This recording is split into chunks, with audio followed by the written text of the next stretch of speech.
Once you've got that foundation built and you've got a trusting environment, it's then at all levels of the business, allowing and empowering our team to make decisions that will improve the customer's experience, that will improve their colleagues' lives, that will make the business better. This is where it all begins, so say goodbye to all your fears, all your doubts. This is where they die. This is where we come to win, we come to fly. This is where we make our dreams come to life. Welcome to Innovation City. Welcome to Innovation City, a podcast featuring the innovators, disruptors, and creators who are making things happen. My name is Michael T. Johnson, and I'm here with my co-host Tyler Kelly.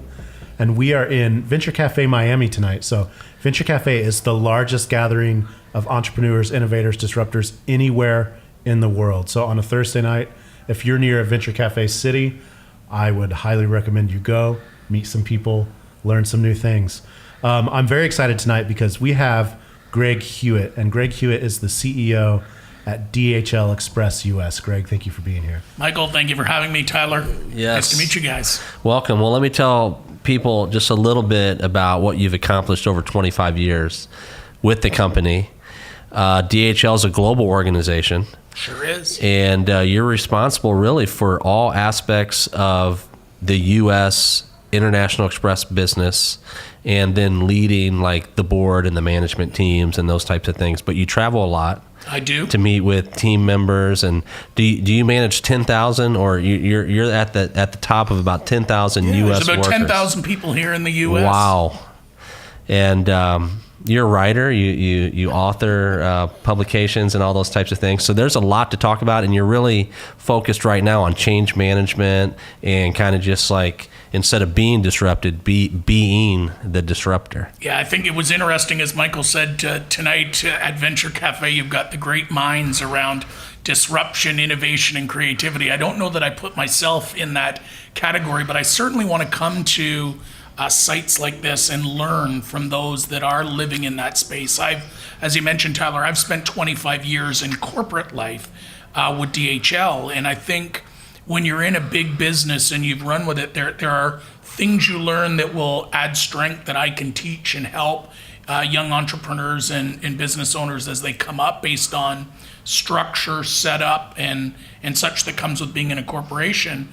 But there's a lot of things that I don't understand and I don't know, and so I'm coming here hoping to meet some bright minds, see what the great ideas are that they're coming up with, and to challenge myself and my board to think differently and be open to innovation, to be open to new ideas, and to be open to disruption, which I think we've seen in a few industry segments. If you're not open and you're not listening and you're not aware, you could find yourself on the outside looking in like a Blockbuster Video or a Kodak, right? Are big examples you hear of a lot. I don't want DHL to be that one of those brands, so I've got to think, what do I need to change and work on to continue to evolve? Yeah, and I mean, it's pretty obvious. I think, it's like, it's plain as day, all the things that you're facing, right? It's not like it's secretive. I mean, there are disruption by nature is something that you don't see coming, right?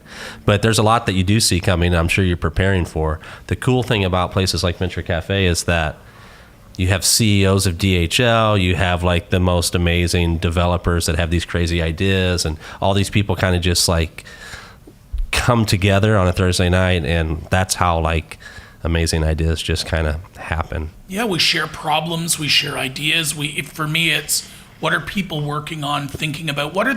It's also interesting because they weave the community in, right? And it's about the community of Miami here and what's important to the city and the people who live here. And for me, Miami and South Florida is a big number of our employees work here. This is where our U.S. headquarters and our Americas headquarters are. I've got a few stations in South Florida.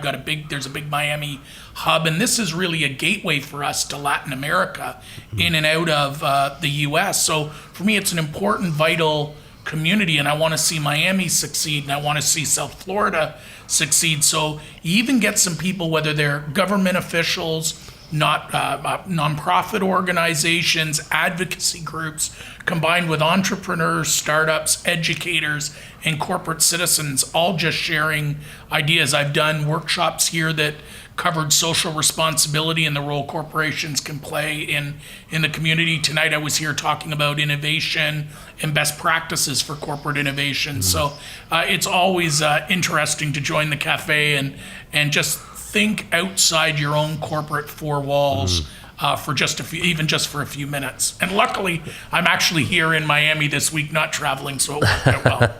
So just before we came on live on the show, you were telling me about like you'd much rather than just writing a check for innovation, like actually like be involved in that innovation process. Tell me about that. I've used it a lot on the social responsibility side, but I use it for innovation as well. I think it's becoming increasingly difficult for corporate leaders to simply write a check. Shareholder expectations are high. It's tough to just hand money over to a good cause or a good idea. So one of the things I've looked to do is say, what are the things that I have in my business that I may take for granted or I may not assign the level of importance that others do? And so for me, quite often, from a logistics and transportation standpoint, I've got knowledge and capability around supply chain and supply chain management that can be shared. I've got trucks and planes and infrastructure that for others, that's a high cost of operation. So if I can offer that up, maybe that helps. With me, I've got 10,000 people in the US. Express globally has 100,000. Deutsche Post DHL has 500,000. We've got a lot of people that if we all work together, we can give that back. So I look first to say, what can I offer a young startup in terms of goods, services, capability, counseling, mentoring that will help them along their way versus just saying, here, I want to put my name or logo on a door and sponsor it. I think giving my time and my board's time, giving access to our infrastructure and capability will help their businesses grow. And ideally, the give and take in that is I'm being exposed to great ideas and opportunities that down the road, whether they're things I might want to buy, leverage, use, it opens my mind and allows me to see them. Or if I'm doing good, I'm doing something for the community that altruistically I feel good about, my people feel good about, and that my employees are engaged and involved when it works on both of those platforms. Yeah, I think we're in kind of an interesting time right now, especially in your business. I mean, we've got all these big scary words like automation and, kind of unmanned whatever, whether it be a drone, a vehicle. We have all these things that are coming that are really disrupting the business that you're in. So tell me about kind of the landscape of what that looks like. Yeah, I think it depends. There are some technologies that are in play today that could be seen as a disruption. I'm choosing to look at them more as big enablers for how we can continue to grow and build. There are some others that are out there where I don't know that the technology's there yet, but there's certainly ones that are on our radar in case. So if I were to look on, I'll start over on what's on the really cool stuff that's not quite there yet in my mind. We've done a lot with drones. We're using drones. We're using them generally in Europe to do remote deliveries of medication in tough terrains. Do I see that coming into play here in the United States quickly? Probably not with the FAA. I think it's still one where you've got to control. We don't want unmanned aircraft flying around our neighborhoods delivering packages. Yeah. But the technology's there. I just don't know how much we'll use it. One we're talking about and we're interested in, but it's not, I don't know if it's ready for prime time is the way I look at it. Ready for acceptance in all communities is autonomous vehicles. I think the technology's there, it's been proven, but when you mix autonomous vehicles with humans, we don't mix all that perfectly. The autonomous vehicle requires things to behave in a set and certain way. But as a good example, we're opening an innovation center in Chicago early next year. And one of the founders and people that's setting that up for us, she would really like autonomous vehicles to be one of the showcases there. And she's working with the Chicago Airport Authority, the City of Chicago, City of Rosemount, to say, could we get a lane dedicated where we would be able to run vehicles to pick delegates and guests up and bring them to the center? And I'm looking at because I'm on the airport and it is more of a controlled environment. Could we get one of an autonomous heavy equipment vehicle to recover air cans from a landed aircraft and bring them over to our gateways? So I think that's one where I don't know if it's going to impact us in the near term. I think there are three things I hear about a lot in innovation that are buzzwords, and for me, I had to go and learn a little bit about. You hear about the Internet of Things, it's a good buzzword, machine learning and artificial intelligence. You hear that everywhere, and that's because the technology is more mature. The technology is here, and the applications are becoming clear on how we use them. So for Internet of Things, we've already got technology on our vehicles that are measuring safety and measuring how our couriers are driving. And we're using that to do things like courier safe rodeos, bringing data together to understand how driver behavior will reduce accidents, injuries, and improve the health and welfare of our people. On the machine learning, we're using robotic process automation in our finance center in Costa Rica and now in our clearance group in Cincinnati to look at mundane tasks, things that can be easily taught to the computer or the bot, as we're always buying bots now. The bot that's going to be able to do the work faster without disruption than the employees we employ today, so we can free them up to actually do real problem solving that you need the human brain. And the example I use is a great one, and it's kind of sad that it went this way for so long. Our clearance system, or our manifesting system in the UK, so that's take all the information on shipments that are gonna fly from the UK over to the US. Every night that data got transmitted to us so that we could clear shipments while they're flying and before they arrive. Just a glitch in the systems because they're not the exact same technology, because we need them to adapt to the local customs clearance capability, meant that the address information from the UK that has a US address info would come into our system, and it would misplace every day onto different lines in the address line, and we had to have somebody go in and literally correct data. Wow. Move it to different lines. Enter machine learning and RPA. You teach a robot that says every day it's going to dump address line 1 and address line 2. Address line 2 and line 3. The zip code is going to... You teach it that and you turn it on in a 24/7 environment. It does it faster. It does it with 100% accuracy. And that allows me to take people from that role and put them on a more difficult formal clearance that makes sure more people's packages don't get stuck in customs. So I think machine learning and RPA, we're going to leverage that in customer service, in billing, in clearance, in those areas where we've got a production type environment where we're dealing with data, and we can teach the bots to do that. And then you go to artificial intelligence, and that's, I don't know how. Machine learning and artificial intelligence tend to come over each other. For me, robotic process automation is very mundane. It's not really learning. It's you teach it something very simple and it does it again and again. I think where we're going, which could be machine learning or AI, I'm not the techie, so I'm gonna go with AI, is getting a bit more of what I would call predictive analytics. So that is, in customer service, if we get a scan on a package because it's been held in customs, or that an aircraft has gone mechanical, right now there's a lot of manual work that we do, or individuals in customer service who have to follow up on that, and each item is kind of individual in nature.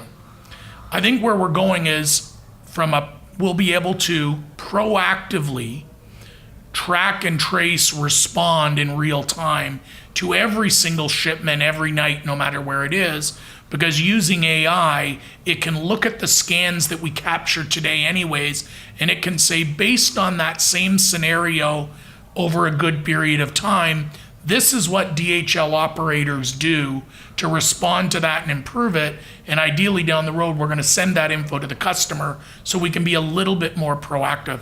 And I think that's the one that, for us, we're just getting started, and there's a lot that we can teach it by doing the things we do every day and allowing the technology to learn and to grow and to help us become more efficient and more effective. Yeah.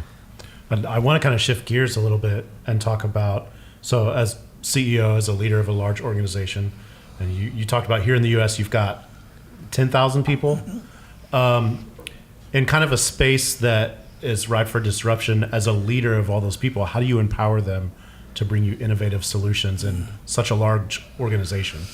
Yeah, well, the way I've done it, I think number one, it started for me, you have to recruit the right talent and look for the right thought leadership. And so I think I shared with you guys off air that one of my concerns as a leader was 25 years in corporate culture, I might not be the right guy to be thinking this way.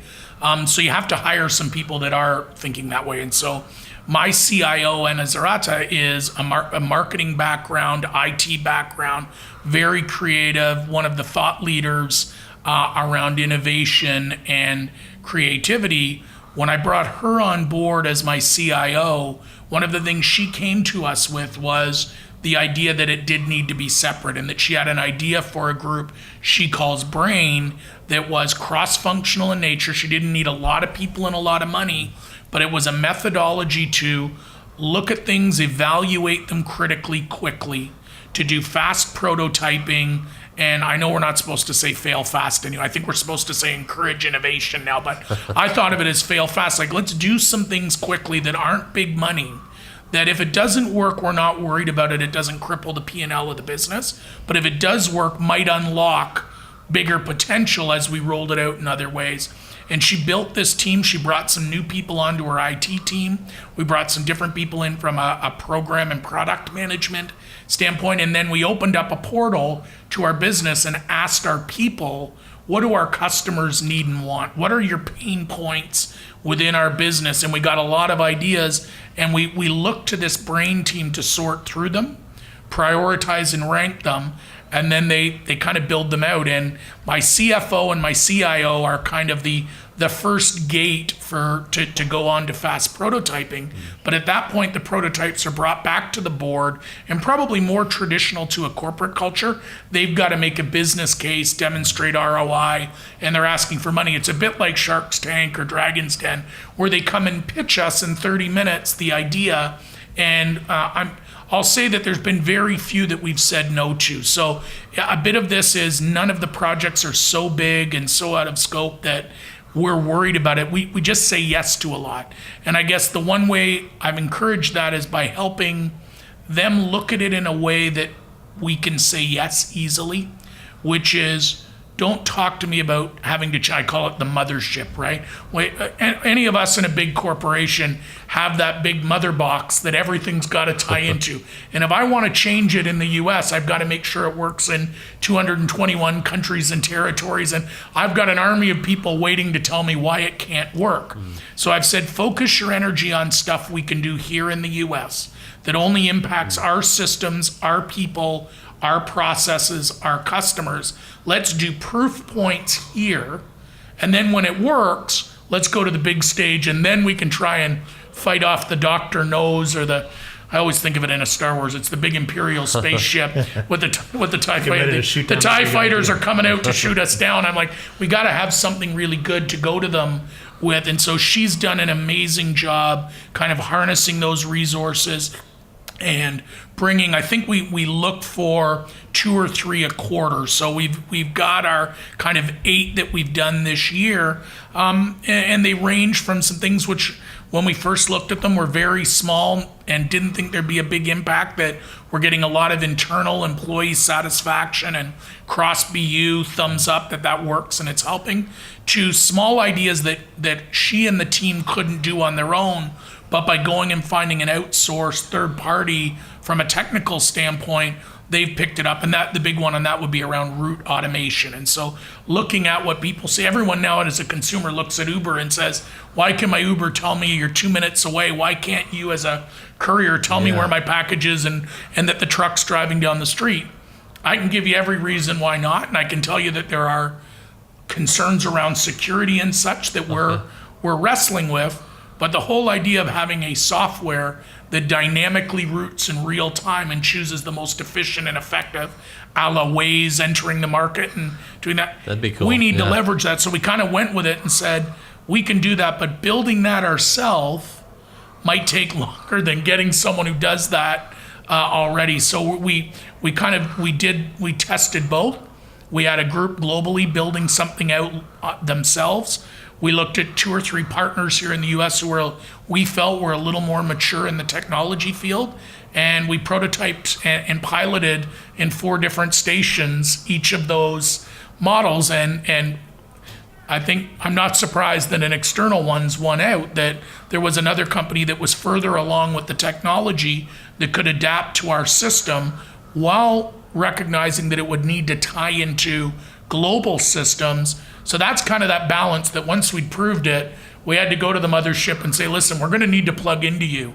And how do we do that? So that's the wrestle she's got, is I've created this little bubble for her and the team to work in, and they're getting great ideas and building prototypes. Her bigger challenge is she's my CIO, and I've left the politicking of having to go to the global boards to get sign off and approval to her. And I think those are challenging. It's the mindset isn't throughout, it hasn't permeated throughout the business yet.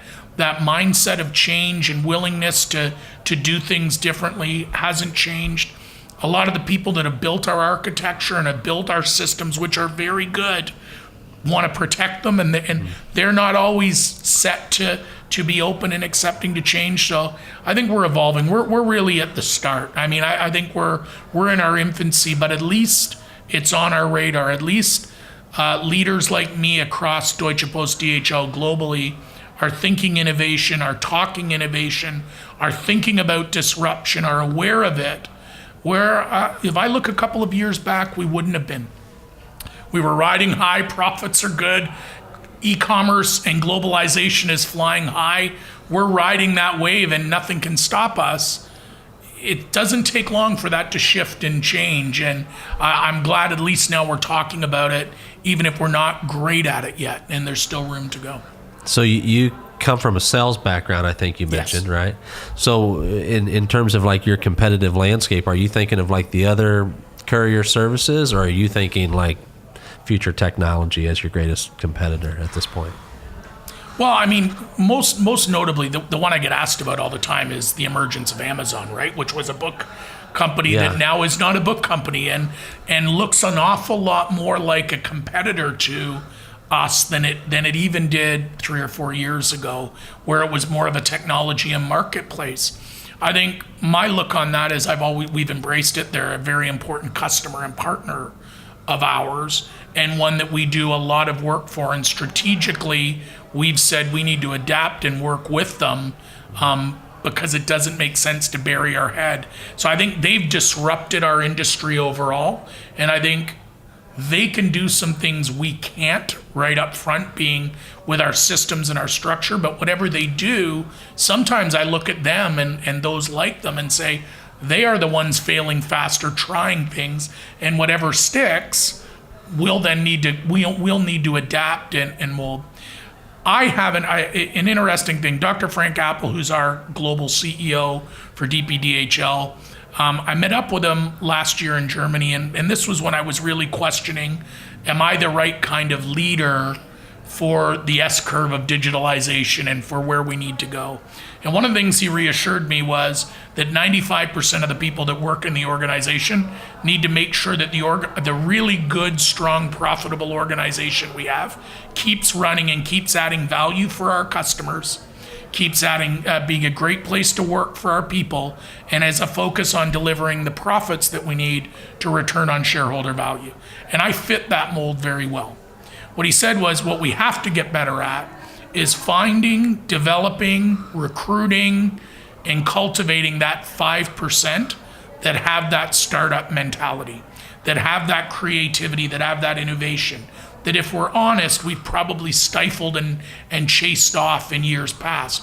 And what he needed from me as a leader was to open my mind and to prepare an environment that would allow that to succeed. I'd like to think with things like Brain and some of the things, the risks I've taken, that I'm adapting and I'm growing. But I'm not the guy who's quite often thinking I don't spend a lot of my hours thinking what's going to be the disruption to our industry. I'm thinking, how do I motivate my people to drive really great service quality, build loyalty and grow my customer base and return a profit for my shareholders? And how do I do that efficiently, effectively?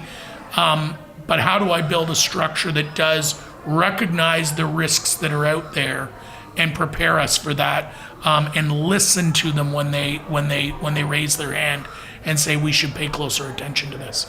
Well, let's talk about that in the time we have left, motivating people, because I don't think anyone gets to your position without being pretty good at motivating the people that work with you. So for aspiring leaders, what's the secret to motivating people?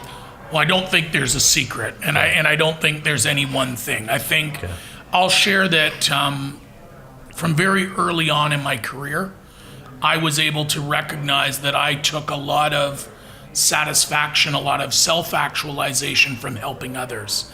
And I think from an early day, I liked to see others do well and to succeed. And in a sales world, that's very different, because usually it's everybody wants the big deal, wants to close the deal, wants to own it, and wants to be recognized. I had a healthy level of wanting that, but unlike some of the people I was growing up with in the organization, I also took a lot of satisfaction about helping others. And I think that's what brought me to management, and that's what gets me up every day, is how can I help coach, lead, manage, direct, because you do different things at different times, counsel a group of people that inspires them. And how do I tap into that energy, that enthusiasm, that passion, those ideas, and let them flourish in the business? So I think from my nature, I was set up to enjoy that. So I don't find I've had to do anything different outside of my own personality and character. Now, I think the organization and what we've invested in and what we've looked at has also given people like me a framework to be successful that way. We've talked a lot about innovation today and the strategic application of technology to drive efficiency and effectiveness. When I think of that side of my business, I tie it into what I call the big yellow machine. That is the infrastructure of DHL. Historically, it's been planes, trains, and automobiles, but planes and trucks and that big network of hubs that started very manual but became automated. That piece of it is very important to what we do and delivering on our customer promise. The other side of it that's equally important is our people. And probably the single biggest thing that we went through when we made the difficult change in the US in 08-09 to come out of the domestic market, our leader at the time, Ken Allen, who was the CEO for DHL Express for many years, he's now moving over to our e-commerce division, and one of probably my biggest mentors and the guy who's taught me the most about leadership and management, him and my current boss, Mike Parra, those two are the two guys who taught me a lot. He got us thinking about the importance of culture and the importance of speaking the same language and recognizing that everybody who worked for us, regardless of role, was a superstar in some way, shape, or form. And the best way we could demonstrate that was to all join a learning and development program.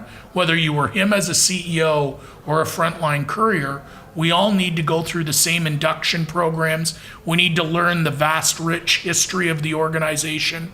We need to understand the importance that we play in global trade, connecting people and improving lives. And then we each have to learn certain skills and functions that our role calls for, but we also over time need to learn different skills and be cross-functionally trained to develop and grow. He called that the Certified International Specialist Program. And that's now been built and been growing since 08-09.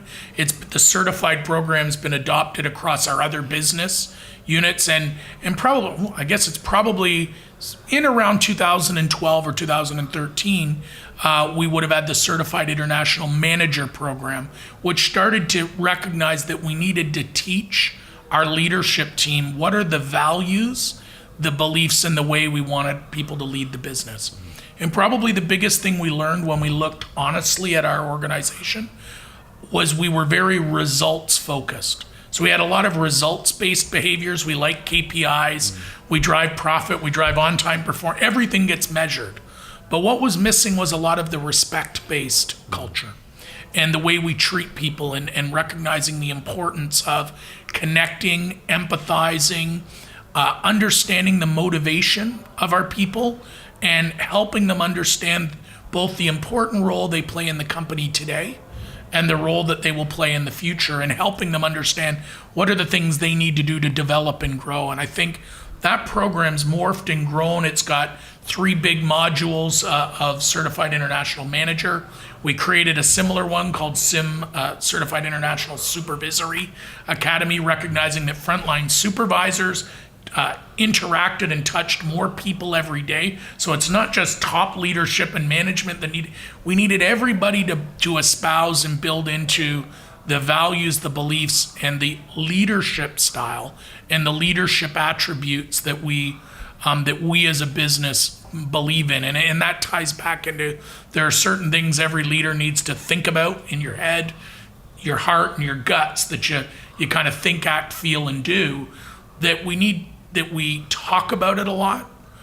We do a practical we go through classroom training. You've then got assignments and things you do back in the workplace, and mentoring and coaching that you get into, and then there's on-the-job training. But all of that is, I boil it down to, we speak the same language, we go through the same programs, and we all buy into that culture and that belief of balancing respect and results, and the importance of a feedback culture, the importance of everybody, no matter who they are, wants and thrives on feedback, either to build their confidence if they've done something well and you want to motivate them, or to build competence if they've done something wrong and you need them to get better. People need and want that, and we've really worked hard to permeate that down so that frontline employees are comfortable giving feedback up to supervisors and managers. Peers and colleagues give feedback to one another, and the defensive mechanism that goes in, either from people who don't like to be complimented and hear motivational feedback, or the harder one, which is people's level of uncomfort telling someone they're doing something wrong. We're breaking those barriers down, and I think leading in that environment is a fantastic place to be, because it's transparent, it's honest, it's open, and it's all about recognizing that everybody who walks through the door every day came there to do a great job. And if they're not doing a great job, there's something that's preventing them. There's something they're not getting. There's something they're not seeing, and it's not a bad thing to help them see it. And the other is, a lot of times people do a lot of really good things and they kind of happened upon it. And so telling them they did a really good thing and saying, tomorrow when you come in, do that again. Yeah. Makes them go, okay, you want me to do that? Yes. Yeah. And I think where that's leading us, our next journey where I think we're just growing, is around empowerment. And once you've got that foundation built and you've got a trusting environment, it's then at all levels of the business allowing and empowering our team to make decisions that will improve the customer's experience, that will improve their colleagues' lives, that will make the business better, and being okay that 100% of the time they're not always going to be right. And I think it's taken us a while to get there, and I give a lot of credit to Ken, who was kind of the founder, and Mike, who was an early maven, and there might be 1 or 2 people who say I'm there too along the way, but I learned a lot from them on leadership and culture that is as equally important as the structure itself. That's good stuff. Yeah. Well, Greg, this has been a fascinating, amazing conversation. Thank you for your time. How can people get in touch with DHL Express US, like online, all those good things? And then maybe your LinkedIn profile or the place where people can get in touch with you. Yeah, you look for me. I am on LinkedIn and on Twitter as Gregg Hewitt. You'll find me there. And if you put Gregg Hewitt and DHL, the search tends to work well. And the other is if you visit www.dhl.com and you follow the links to the US, it'll pull you out if your IP address is here in the US. You'll probably see a picture of me with something we call straight to the top. And most of the time that means if you're upset and you're angry and you've got a problem, you click that button and I get an email automatically. Wow. And my team takes care of you with me. But if you want to just reach out and say, listen, I heard you on the Innovation City podcast and I wanted to say hello, give me feedback. I told you I live in a feedback culture, so please write me on LinkedIn, reach out to me that way, and I'm happy to respond back. So gentlemen, thank you for the opportunity tonight. I really enjoyed talking with you. Greg, thank you. Cheers. For more episodes, visit innovationcity.co. Be sure to subscribe, rate, and review. And if you're in Miami, visit us on Thursday nights. Details are at venturecafemiami.org. And be sure to connect with us on social at We Are Slam and at Venture Cafe MIA. Thanks for listening. This is where it all begins, so say goodbye to all your fears, all your doubts. This is where they die. This is where we come to